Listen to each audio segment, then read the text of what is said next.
মেজবান হাইলে আইয়ং traditional চিটাগংয়ের যে মেজবানটা আছে ওইটাই যেন আমি এখানেই খুঁজে পাবো। ফ্রেন্ডরা বলল আসলেই কিন্তু খুবই ভালো, এখানে যা খাওয়া হয়েছে প্রত্যেকটাই বেস্ট।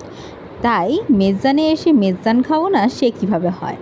আমার যে ফ্রেন্ডগুলো আছে তারা আবার চিকেন নিয়েছে, চিকেন পোলাও নিয়েছে, কিন্তু আমি হলো মেজবানে যেহেতু এসেছি মেজবান খেয়েই যাব।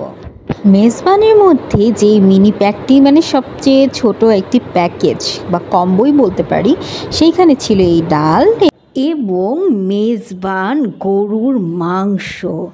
ওফ, দেখতে যেমন ছিল খেতেও। আর এই ডালটা আমি জানি না কম্বের মধ্যেই ছিল কিন্তু উল্লেখ ছিল না।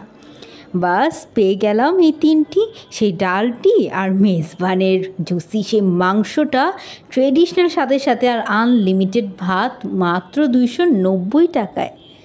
স্বাদ ঝালে মশলা সব কিছু এতটাই মজা ছিল, মানে মেজবান যে কাকে বলে এবং তার পূর্ণ সংজ্ঞাটি হলো মেজবান। মাংসটি কত নরম ও জুসি দেখতেই পাচ্ছেন। বান্ধবীরা অর্ডার করেছিল মোরগ পোলাও, আমি টেস্ট করিনি জানি না, কিন্তু ওদের হিসেবে যা বুঝলাম সেটা সব কিছু যেহেতু ভালো, মোরগ পোলাও খুব মজা হয়েছিল। বাই দ্য ওয়ে এই ছিল আমার মেজবানের এক্সপিরিয়েন্স, খুবই ভালো ছিল, খুবই সুন্দর ছিল আর খুবই মজাদার ছিল। আসসালামু আলাইকুম।